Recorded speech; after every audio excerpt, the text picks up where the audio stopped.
नमस्कार, उत्तराखंड न्यूज में आपका बहुत बहुत स्वागत है। चलिए देखते हैं उत्तराखंड की 15 फटाफट बड़ी खबरों को।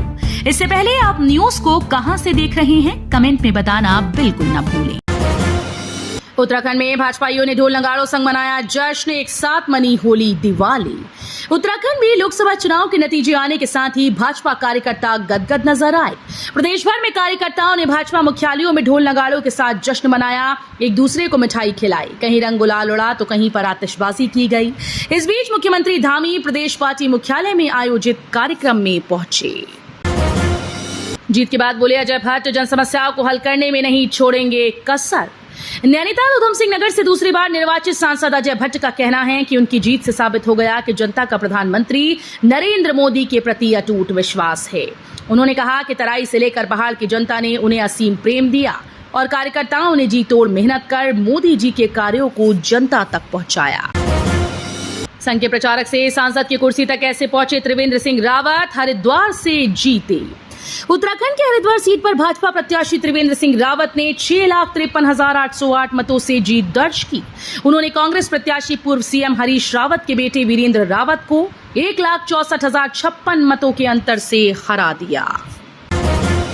5 सीटों पर कमल खिलता देख फूले नहीं समाये सीएम धामी।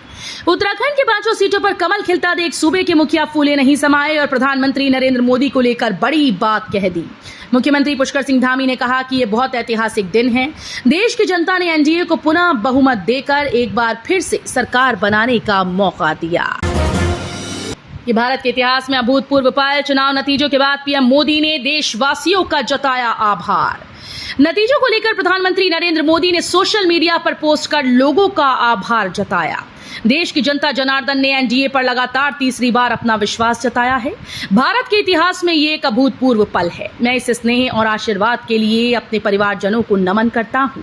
मैं देशवासियों को विश्वास दिलाता हूं कि उनकी आकांक्षाओं को पूरा करने के लिए हम नई ऊर्जा, नई उमंग, नई संकल्पों के साथ आगे बढ़ेंगे।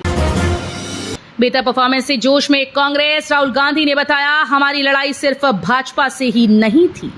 लोकसभा चुनाव में अपने बेहतर परफॉर्मेंस से कांग्रेस पार्टी जोश में नजर आ रही है। रिजल्ट अभी तो फाइनल नहीं हुआ, लेकिन कांग्रेस को अब पूरे उत्साह से लबालब है।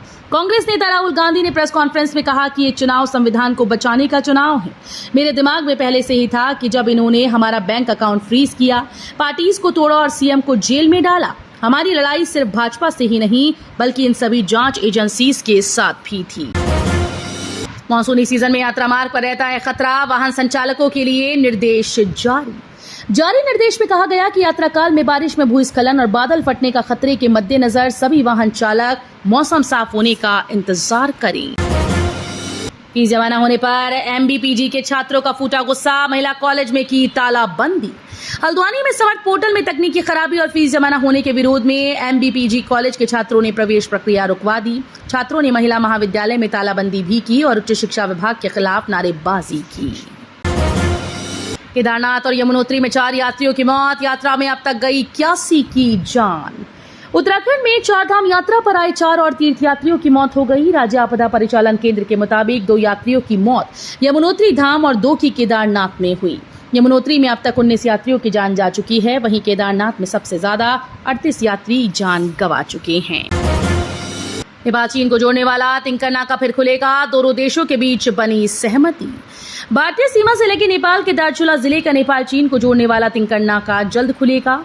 कोरोना काल से बंद पड़े इस नाके को खोलने के लिए दोनों देशों के बीच सहमति बन गई है। इंडिया अलायंस की ओर से बड़ी बैठक, उद्धव ठाकरे बोले, नीतीश चंद्रबाबू नायडू से बात करूंगा। लोकसभा चुनाव में धमाकेदार उपस्थिति दर्ज कराने के बाद इंडिया गठबंधन शाम को बड़ी बैठक करने जा रहा है। इंडिया अलायंस पार्टी के नेताओं की शाम 6 बजे कांग्रेस अध्यक्ष मल्लिकार्जुन के घर पर बैठक होगी। इस मीटिंग में आगे की रणनीति पर चर्चा होगी। अडानी ग्रुप के निवेशकों को हुआ नुकसान, 3.64 लाख करोड़ रुपए घटा अडानी ग्रुप का एम कैप। भाजपा को पूर्ण बहुमत न मिलने से शेयर बाजारों में आई जोरदार गिरावट का अडानी ग्रुप की कंपनीज पर भी बुरा असर पड़ा। इस गिरावट से समूह की कंपनीज के संयुक्त बाजार पूंजीकरण में 3,64,367.52 करोड़ रुपए की कमी आई। जर्जर स्कूली भवनों की मरम्मत का प्रस्ताव शासन में लटका। जिले में 10 जर्जर विद्यालय शिक्षा व्यवस्था की बेहतरी के दावों की हवा निकल रही है। शिक्षा विभाग के मुताबिक ये विद्यालय कभी भी ध्वस्त हो सकते हैं। ऐसे में विभाग ने इनके ध्वस्तीकरण और नवनिर्माण का 1.5 साल पूर्व प्रस्ताव भेजा, जो अब तक शासन में लटका है। श्री देव सुमन विश्वविद्यालय में 5 छात्र को किया फेल। एक ने परीक्षा दी संस्कृत की, अंक मिले गृह विज्ञान में। श्री देव सुमन उत्तराखंड विश्वविद्यालय में परीक्षा व्यवस्था बेपटरी हो गई। स्थिति ये है कि कुछ छात्र उत्तर पुस्तिका के मूल्यांकन में तो उत्तीर्ण हैं, लेकिन परीक्षा परिणाम में उन्हें फेल कर दिया गया। वही बच्चे संस्कृत की परीक्षा दे रहे हैं और अंक गृह विज्ञान के दिए जा रहे हैं।